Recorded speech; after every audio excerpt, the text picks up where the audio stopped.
Belle Ótica, Liceu São Paulo, formando o futuro todo dia.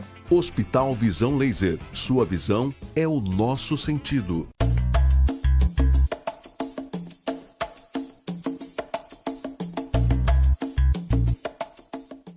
Rumos e desafios, eleições 2020. Apoio, Laboratório Célula Mater, Box Progresso, Bless Logística Internacional, eficiência que gera eficácia. Litoral Plaza e Campos Santos, orgulho de ser aprendiz.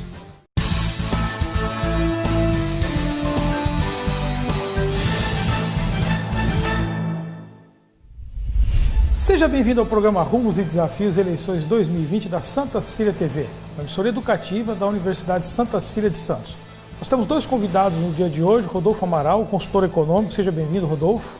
Bom, é um prazer estar no programa mais uma vez e agora tendo a possibilidade de debater com os pré-candidatos as questões pertinentes ao interesse da nossa região. Beleza, e o outro convidado é o Walter Batista, candidato a prefeito do município de Guarujá. Seja bem-vindo, Walter.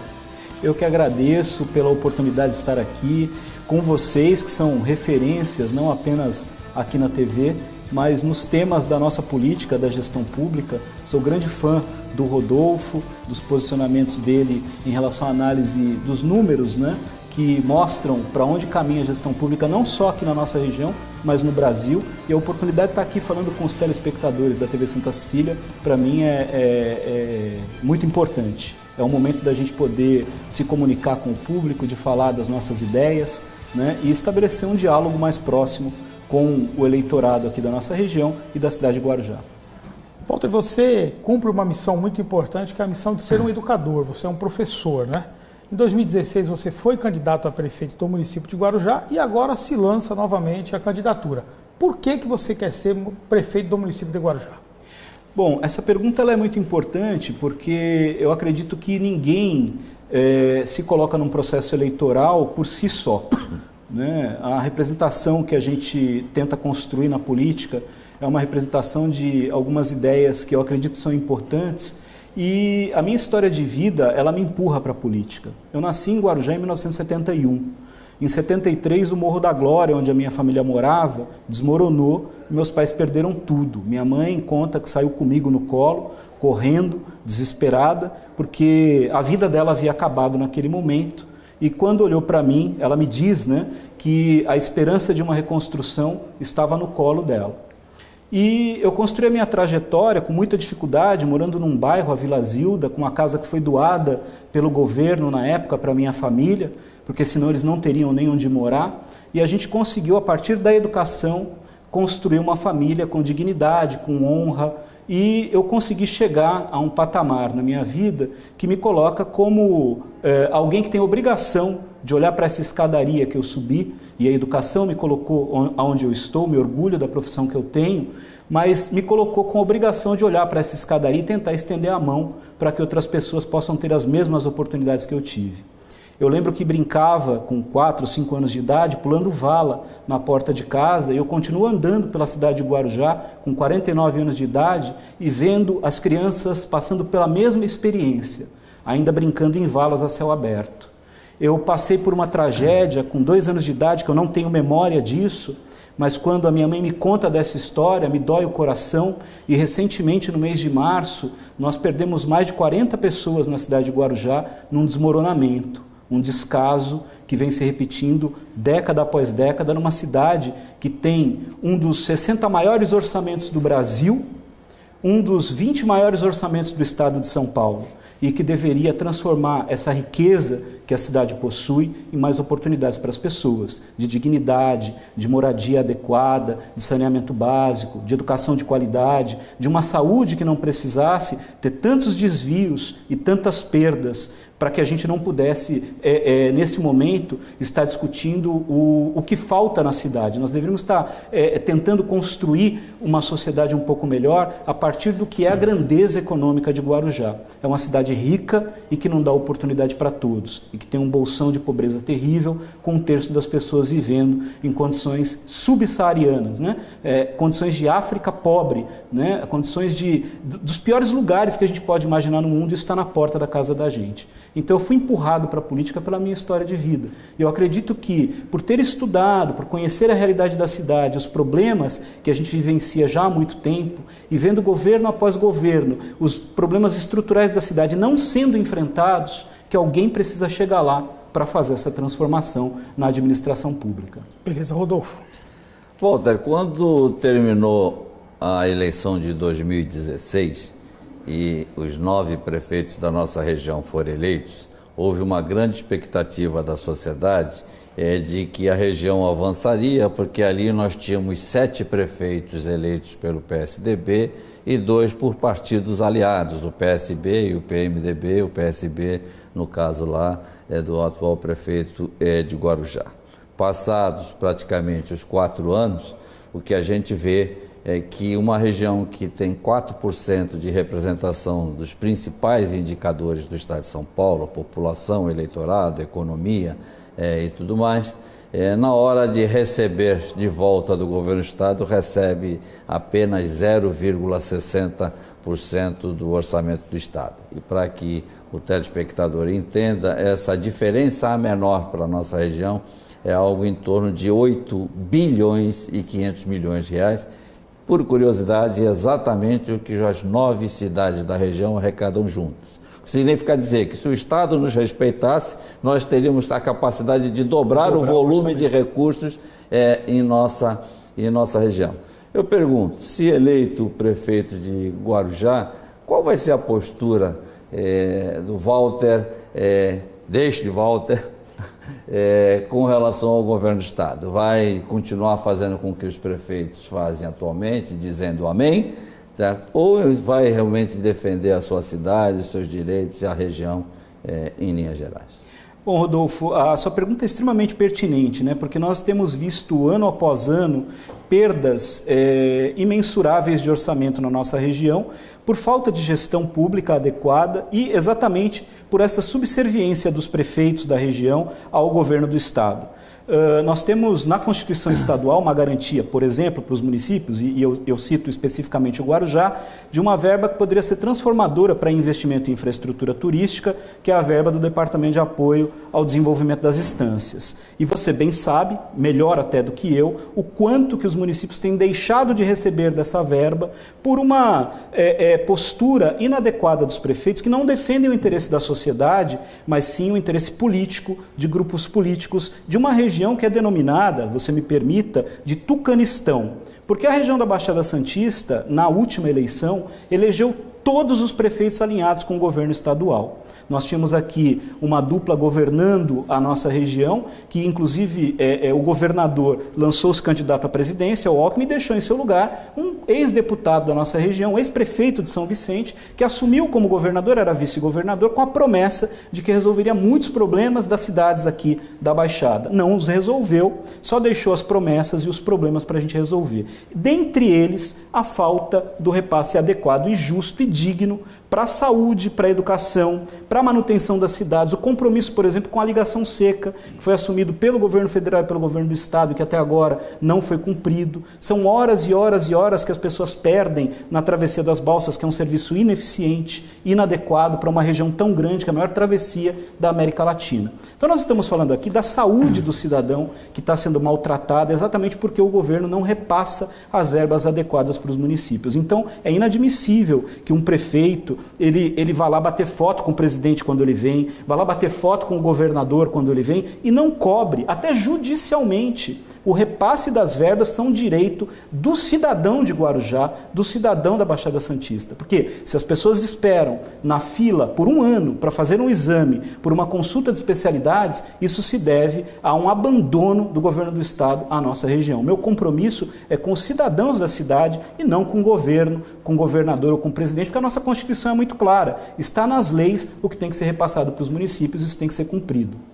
Todo processo eleitoral a gente ouve falar da reversão da miséria social, do caos social, né? Mas nós sabemos que em muitas situações a situação é irreversível. O Rio de Janeiro é um exemplo disso.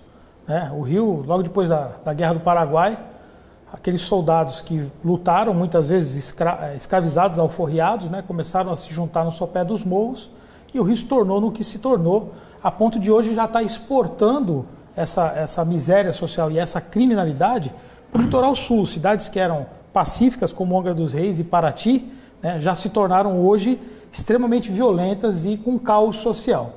O Guarujá tem uma característica geográfica muito semelhante com o Rio de Janeiro e me parece ter enfrentado exatamente o mesmo processo de favelização. Cresceu muito a moradia precária no município de Guarujá. E aí eu te pergunto de maneira muito objetiva, é possível reverter essa situação? Eu acredito que seja impossível reverter a situação, mas é possível construir uma cidade mais digna para as pessoas. A primeira medida que tem que ser tomada é reconhecer a existência das periferias e da condição em que as pessoas vivem, que é uma condição de miserabilidade social. Né? Miserabilidade social em que sentido? Porque não é só econômico, é um abandono total por parte do Estado, por parte do município. Muita gente fala que não tem Estado na favela e realmente não tem. O Estado não se faz presente. Eu conheço muitas periferias, muitas áreas da periferia que não tem um ponto com a presença do município, onde você não tem uma escola, você não tem uma creche, você não tem uma unidade de saúde, onde nem a polícia entra, porque o traficante domina aquele território e por dominar aquele território ele expulsa até a presença da polícia. Então a sociedade precisa compreender que essa pobreza ela é fruto de uma construção econômica e que no nosso país é concentradora de riqueza. Agora, o que é inadmissível é que a prefeitura concentre riqueza. E é aí que está a transformação que é possível fazer. O orçamento do município de Guarujá é um orçamento muito grande. Se a gente tiver inteligência e souber administrar esses recursos, é possível transformar algumas realidades que são assustadoramente negativas para uma cidade que é tão rica como é o Guarujá. Nós recebemos pessoas, esses dias eu participando de um curso, eu tive a oportunidade de conversar com alguns empresários de grande porte do nosso país, e eu brinquei, mas falando muito sério com eles, dizendo o seguinte: no Guarujá nós recebemos o PIB brasileiro. Os donos do PIB do Brasil frequentam o Guarujá. É inadmissível que vocês venham para essa cidade e aceitem o bolsão de pobreza e miséria que a gente tem aqui. E eles tiveram que admitir essa realidade. Nós temos casas em Guarujá, que uma daquelas casas, o valor que ela é comercializada no condomínio Iporanga, no sítio São Pedro, daria para construir milhares de habitações para pessoas pobres. Agora, a cidade arrecada muito e arrecada mal, porque nós temos um IPTU que é elevadíssimo, um dos mais altos do Brasil, se não me engano o segundo mais alto do Brasil. Per capita é um dos mais altos também do país. Praia Grande e Guarujá estão ali, cabeça a cabeça. Mas o IPTU é um tipo de imposto, que é um imposto, na minha opinião, um imposto burro. Porque o melhor imposto é o ISS, que gera riqueza, gera uma atividade econômica onde você pode ter emprego para as pessoas.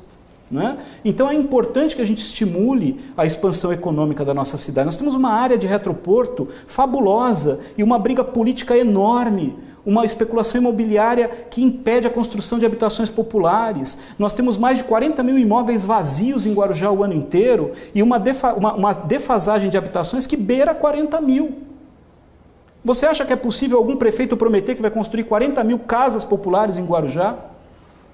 Então nós precisamos agir com inteligência, transformar o orçamento de maneira a entregar para a sociedade de volta esse dinheiro, mas principalmente com foco em quem precisa, fazendo reformas urgentes na periferia, em áreas de favela, acabando com o problema do saneamento básico que, de certa forma, tem destruído a Baixada Santista. O nosso turismo não melhora exatamente por causa disso.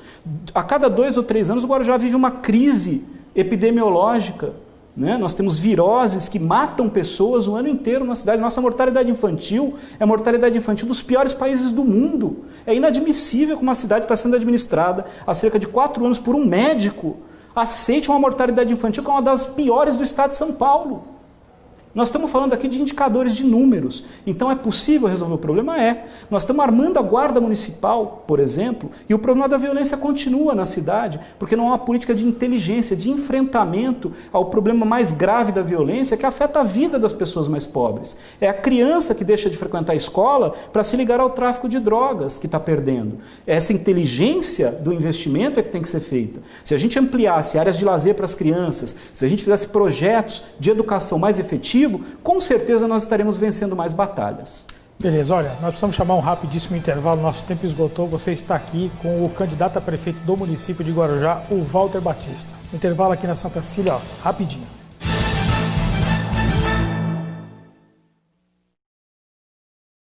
Bless Logística Internacional. Especializada em transportes internacionais, importação e exportação marítima, aérea, terrestre e carga projeto. A melhor solução para a entrega das suas cargas no menor tempo possível e um transporte eficaz com transparência nas informações. Agilidade, precisão e segurança em todos os âmbitos dos nossos serviços. Tudo para deixar você satisfeito.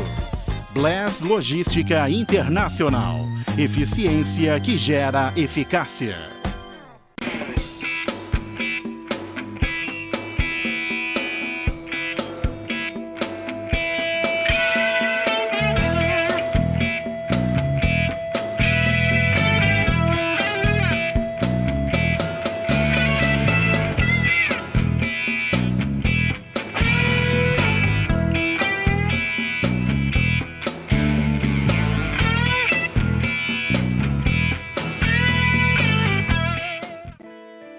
Neste período de reabertura, a Célula Mater deseja que você reabra com mais humanidade.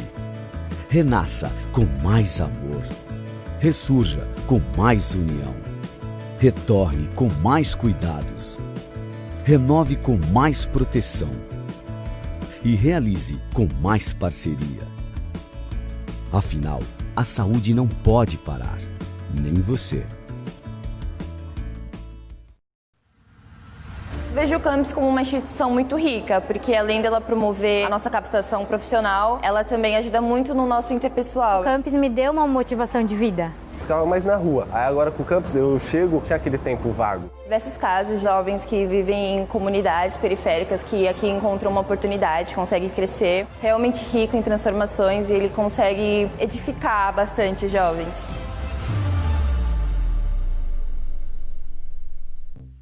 FitLife Podologia Clínica, conceito inovador desenvolvido pela podologista Débora Stephanie, especializada em biomecânica dos pés. Equipe qualificada em podologia preventiva, geriátrica, infantil, diabética e desportiva. Na FitLife, o ambiente é climatizado com conforto e segurança. Informações e agendamento pelo WhatsApp ou telefone. O cuidado que os seus pés precisam está aqui na FitLife Podologia Clínica. Caderno Regional, segunda a sexta, 7h30 da noite, na Santa Cecília TV.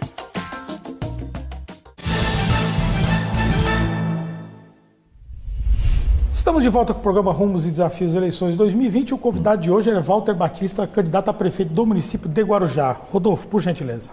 Bom, primeiro eu vou referendar algo que o Walter falou com relação à verba Haddad, para que é uma verba para obras e investimentos na área turística. Só nos últimos 4 anos, as 8 cidades da nossa região que têm direito a essa verba, e Guarujá é uma delas, deixaram de receber cerca de 600 milhões de reais que era de seu interesse. E ao não receber, há o decreto 201/67, que diz que é passível de cassação de mandato o prefeito que omitir-se ou negligenciar na apuração de renda, bens e direitos do município sujeitos à administração municipal. Ou seja, todos os prefeitos poderiam ter sido submetidos a um processo de cassação por não defender adequadamente o município.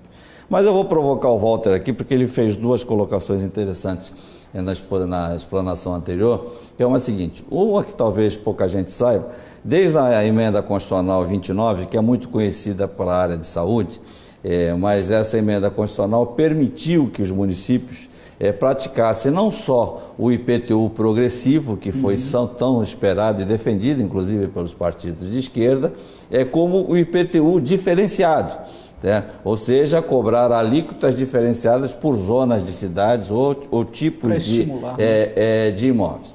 Então, a primeira questão que eu vou te colocar é exatamente essa: se eleito, se Guarujá vai passar a ter ou o IPTU progressivo ou o IPTU diferenciado. E vou emendar, já que você falou do retroporto.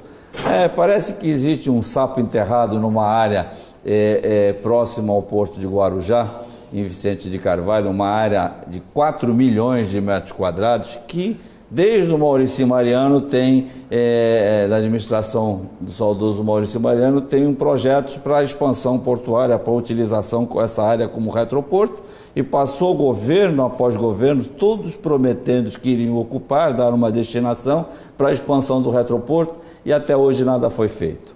O que pensa o candidato Walter sobre isso e o que você pretende fazer com essa área? Bom, a área do retroporto ela é fundamental não só para Guarujá, ela é fundamental para o país. Né? Para a economia do país crescer, a gente precisa ter uma ampliação da atividade portuária e resolver alguns gargalos logísticos, e um desses gargalos está aqui no Porto de Santos, que tem quase a metade das suas operações do lado de Guarujá, que só fica com o ônus do porto. E eu vejo muitos candidatos falando sobre isso e nenhum deles enfrentando o problema. E a gente precisa enfrentar esse problema. E eu acredito que a gente pode criar muitas facilidades para que isso se resolva. Porque a grande questão é a questão do interesse de desenvolvimento da região e da cidade. A gente vê, infelizmente, né, que as cidades elas têm deixado de dialogar, a visão metropolitana aqui na região ela tem sido deixada de lado, a gente tem perdido muitas oportunidades em função disso, e eu acredito que um bom diálogo é um diálogo que permita que a gente busque os recursos necessários, tanto do ponto de vista legal, para que torne essa área uma área passível de ser utilizada. Você sabe que é uma área que não pertence toda ao município, temos interesses privados nela, mas eu acredito que é possível a gente fazer uma reforma urbana e que permita que esse retroporto saia do papel.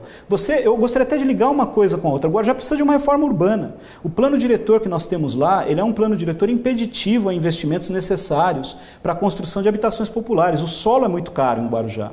E a gente sabe que o custo de construção das habitações populares na nossa cidade exige que a gente tenha fundações mais profundas. Então a gente também passa por essa dificuldade. Agora no Parque da Montanha estão sendo entregues lá pelo prefeito algumas casas, né? São cerca de 200 casas entregues, de 400 que ele pretendia entregar, de 2.000 que foram prometidas em 2006, 2007. Eram 2.000 habitações para você resolver o problema da expansão portuária e retirar os moradores que ficam na faixa inundável, né? Após a linha férrea no bairro de Prainha, né? Na comunidade de Prainha, em Vicente de Carvalho. De 2.000 casas prometidas, estão entregando quase 10 anos depois 200. Então esse é um problema de Guarujá. Aliás, o orçamento inicial era 100 milhões e já foi mais do que o dobro para essa obra. Então, quando a gente liga o problema da gestão com as oportunidades que a lei permite, o Estatuto da Cidade, como você falou, permite o IPTU progressivo e outros mecanismos legais para que a gente possa fazer a cidade crescer, buscando investimentos, inclusive nesses bairros, como Pernambuco, como a região do Rabo do Dragão, é possível a gente buscar recursos para benfeitorias no município, onerando esses que podem pagar mais caro. Seria favorável, por exemplo, a verticalização mais flexível no distrito de Vicente de Carvalho? Eu sou geógrafo com formação na área de urbanismo e um dos grandes defensores de que a verticalização ela pode servir muito bem para reduzir custos de manutenção da cidade.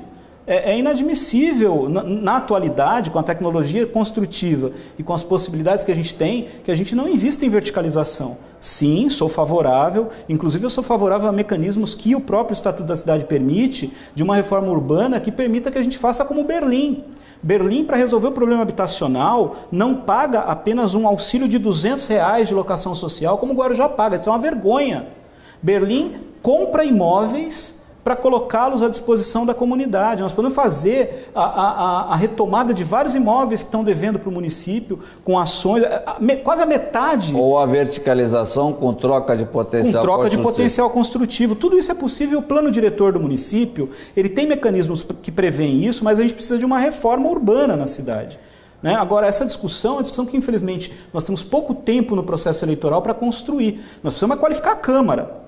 né? Porque você que está ouvindo a gente aí... É isso, né? A minha questão vai exatamente nesse sentido, né? Nós sabemos que um chefe do executivo, para poder governar, ele depende de uma base no poder legislativo, né? E aí é que eu gostaria de saber, como é que você pretende criar essa base no poder legislativo? Nós vimos, por exemplo, o presidente da República, o Jair Bolsonaro, durante toda a sua campanha eleitoral, dizer que ele iria praticar uma política diferente, que não ia ser na base do toma lá da cá. E, de fato, ele enfrentou e enfrenta uma série de dificuldades em face do Poder Legislativo, a ponto de agora, até recentemente, ter composto uma estratégia política com aquele chamado Centrão, né? Mas qual vai ser a sua relação com o Poder Legislativo? Bom, eu só queria fazer um comentário que eu discordo da questão de que o Bolsonaro teve dificuldades. É que, na verdade, ele não teve projetos.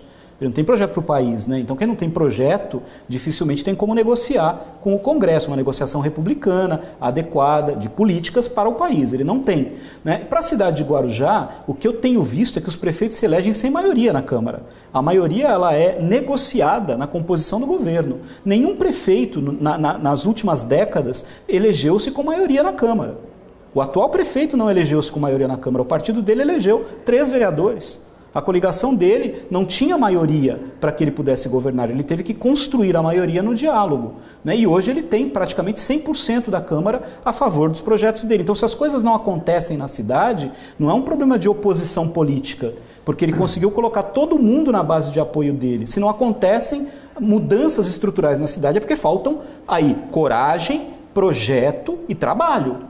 A Câmara Municipal tem que ser qualificada, nós precisamos eleger vereadores que conheçam de gestão pública, que conheçam do papel de um vereador. É impossível uma cidade ser administrada sem a oposição. A oposição é fundamental para apontar os erros de um governo, né? Quando você quer governar sem oposição, tem alguma coisa errada.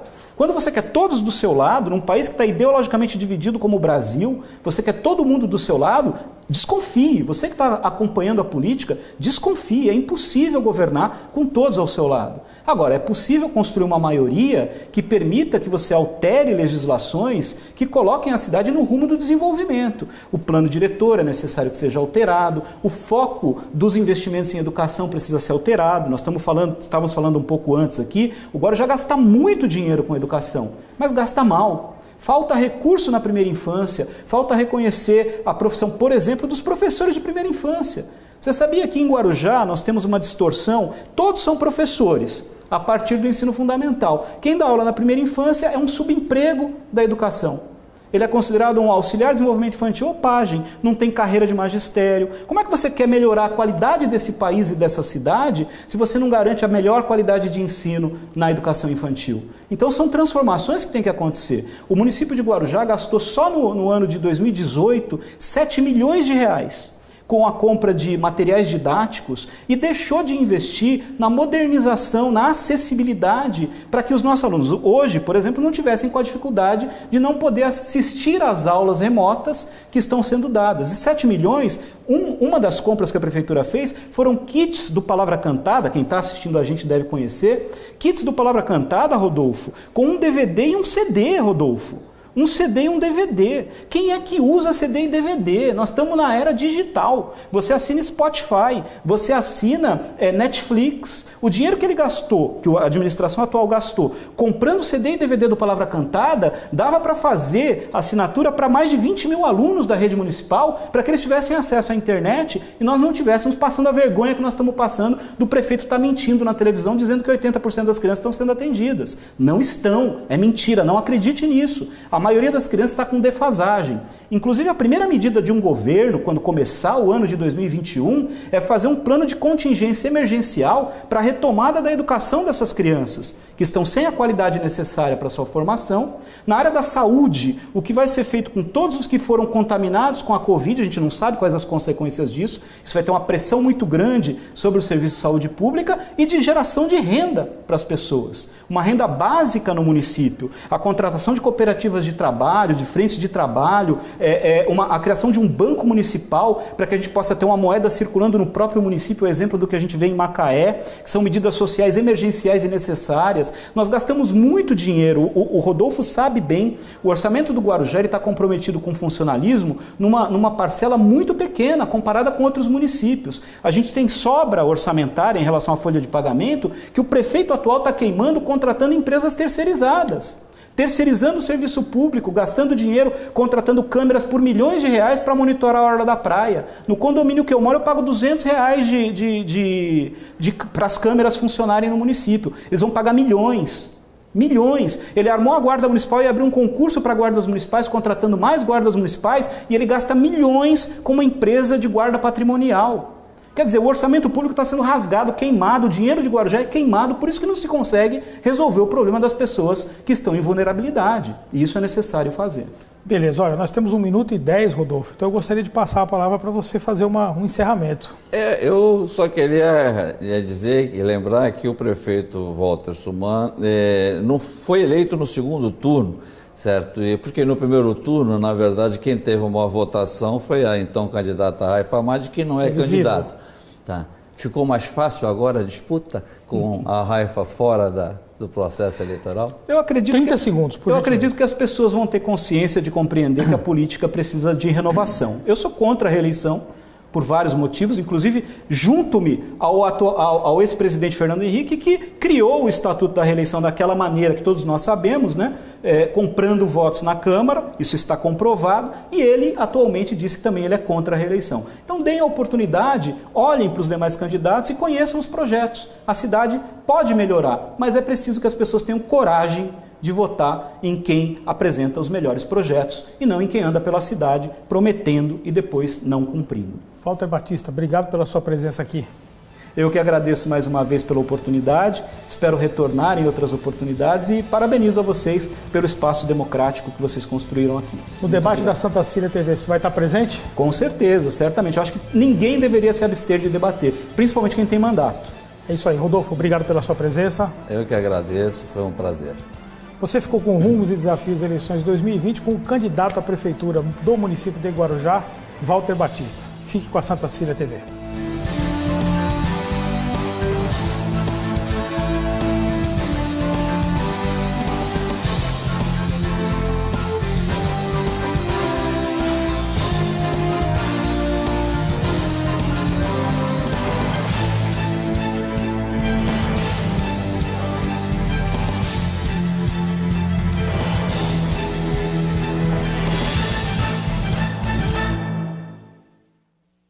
Rumos e desafios, eleições 2020. Apoio, Laboratório Célula Mater, Box Progresso, Bless Logística Internacional, eficiência que gera eficácia. Litoral Plaza e Campos Santos, orgulho de ser aprendiz.